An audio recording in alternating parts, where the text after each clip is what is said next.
चढ़ती कला fast news. नमस्कार, मैं रचना शर्मा चढ़ती कला टाइम टीवी देख रहे सभी दर्शकों का स्वागत करती हूं। आप देख रहे हैं फास्ट न्यूज। प्रधानमंत्री नरेंद्र मोदी ने आज वीडियो कॉन्फ्रेंसिंग के माध्यम से गुजरात के अहमदाबाद में आयोजित सेंटर स्टेट साइंस कॉन्क्लेव का उद्घाटन किया। इस दौरान पीएम मोदी ने कहा कि आज भारत में नए नए इनोवेशन हो रहे हैं। उन्होंने कहा कि सेंटर स्टेट साइंस कॉन्क्लेव यानी केंद्रीय राज्य विज्ञान सम्मेलन हमारे सबके प्रयास के मंत्र का एक उदाहरण है।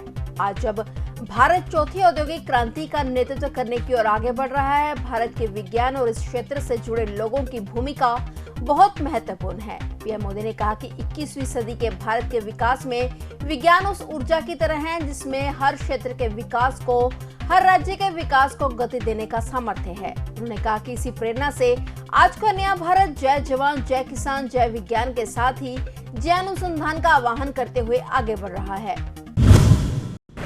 बीजेपी ने राजस्थान में ओबीसी वोट बैंक को मजबूत करने की कवायद शुरू कर दी है। इसको लेकर पार्टी बूथ लेवल पर मीटिंग कर कार्यकर्ताओं को प्रोत्साहित भी कर रही है और इसी कड़ी में केंद्रीय गृह मंत्री अमित शाह राजस्थान के 2 दिवसीय दौरे पर हैं। गृह मंत्री शाह शुक्रवार को जैसलमेर पहुंचे थे और आज यानी शनिवार को राजस्थान के सीएम अशोक गहलोत के गृह नगर जोधपुर में ओबीसी मोर्चा की बैठक के समापन सत्र को संबोधित करने वाले हैं। बता दें कि पार्टी कार्यकर्ताओं की बैठक ऐतिहासिक होने जा रही है। जोधपुर में भाजपा के ओबीसी मोर्चा की राष्ट्रीय कार्य समिति की बैठक का उद्देश्य 2023 के विधानसभा चुनाव से पहले राज्य में पार्टी के ओबीसी वोट बैंक को मजबूत करना है। बता दें कि जोधपुर गहलोत का गृह नगर है जिसमें ओबीसी वोटरों की जबरदस्त पैठ है। भाजपा आगामी विधानसभा चुनाव से पहले राज्य के पश्चिमी हिस्से में भी अपनी ताकत मापना चाहती है।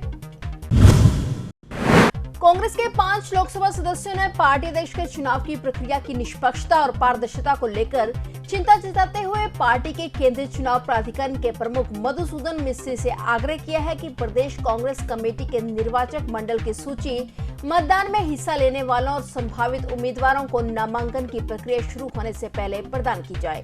पार्टी सांसद शशि थरूर, मनीष तिवारी, कार्ति चिदम्बरम, प्रद्युत बारदोलोई और अब्दुल खालिक ने मिस्त्री को पत्र लिखकर यह आग्रह किया है। यह पत्र कांग्रेस की भारत छोड़ो यात्रा से एक दिन पहले 6 सितंबर को लिखा गया था। इनमें से 2 सांसदों थरूर और तिवारी का संबंध कांग्रेस के G23 समूह से है। इन सांसदों ने पहले यह सूची सार्वजनिक करने का आग्रह किया था जिससे मिस्त्री ने साफ इनकार कर दिया था। अब इन सांसदों ने अपने पत्र में कहा है कि उनके कहने का यह मतलब कतई नहीं है कि पार्टी के किसी आंतरिक दस्तावेज को ऐसे ढंग से जारी किया जाए कि इसकी किसी भी तरीके से दुरुपयोग हो। उन्होंने पत्र में कहा कि हमारी राय है कि अध्यक्ष के चुनाव की नामांकन प्रक्रिया शुरू होने से पहले प्रदेश कांग्रेस कमेटी के निर्वाचक मंडल की सूची मतदान में हिस्सा लेने वाले मतदाताओं और संभावित उम्मीदवारों को प्रदान की जाए।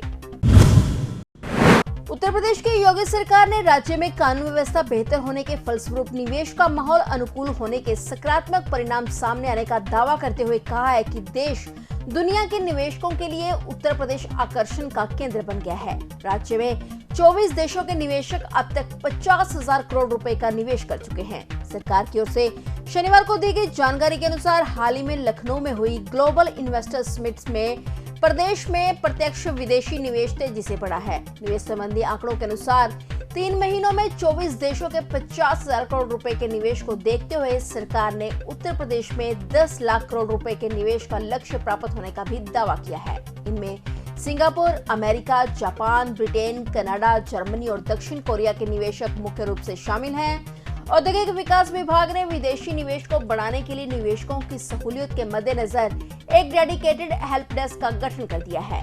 अब तक मिले निवेश प्रस्तावों के आधार पर राज्य सरकार ने 39 परियोजनाओं के लिए जमीन का आवंटन कर दिया है। विभाग का दावा है कि इन परियोजनाओं के शुरू होने से 38,000 से ज्यादा रोजगार के अवसर सृजित होंगे।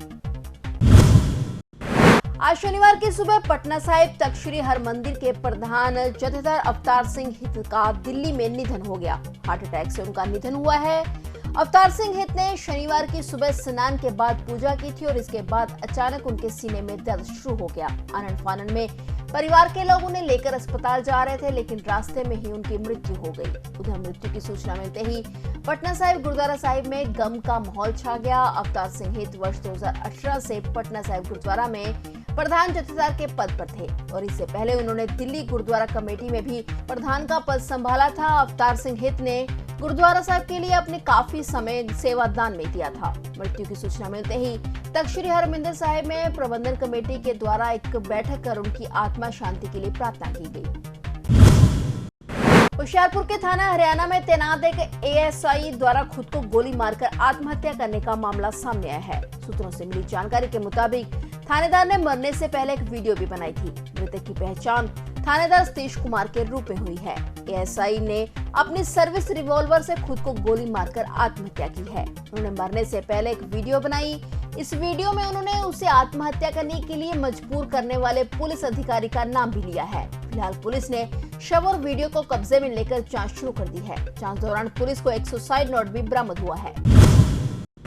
शुक्रवार को देश भर में अनंत चतुर्दशी के दिन गणपति विसर्जन के भव्य कार्यक्रम आयोजित हुए। इस दौरान जहां एक तरफ हर्ष और उल्लास की खबरें आई तो वहीं दूसरी तरफ हरियाणा से भी बेहद दुखद भरी खबरें सामने आई। यहां गणपति विसर्जन के दौरान 6 लोगों की मौत हो गई। मुख्यमंत्री मनोहर लाल खट्टर ने भी इन दुर्घटनाओं पर शोक जताया है और परिवार की मदद का भरोसा दिलाया है। उन्होंने ट्विटर पर लिखा कि गणपति विसर्जन के दौरान हुई ये असमय मौत की घटना काफी दुखद और दिल दहला देने वाली है। ऐसे मुश्किल समय में हम इन लोगों के परिवार के साथ हैं। कई लोगों को डूबने से बचा लिया गया है और अस्पताल पहुंचाया गया है।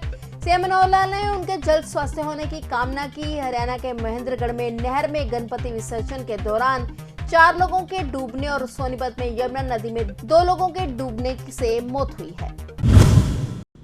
पड़ोसी मुल्क नेपाल में बादल फटने से बॉर्डर तहसील धारचूला में भारी तबाही मची है। हालात ये है कि दर्जनों घर काली नदी में समा गए हैं। यही नहीं, वाहनों के साथ ही कई भवनों व मवेशियों आदि को नुकसान पहुंचा है। साथ ही एक महिला लापता बताई जा रही है। बादल फटने की इस घटना से नेपाल के साथ ही सबसे अधिक तबाही भारत के खोतिला गांव में हुई है। इधर उत्तराखंड में आज 10 सितंबर के लिए मौसम विभाग ने भारी बारिश का येलो अलर्ट जारी करते हुए दून, टिहरी, पौड़ी, नैनीताल, चंपावत जिलों में लोगों और विभागों को सतर्क रहने के लिए कहा है। भारत और नेपाल को बांटने वाली काली नदी भी उफान पर है और जिस कारण नदी किनारे रहने वालों पर खतरा मंडराया हुआ है। प्रशासन ने नदी किनारे रहने वालों के लिए चेतावनी जारी की है और नदी के किनारे और नदी के आसपास जाने के लिए मना किया है।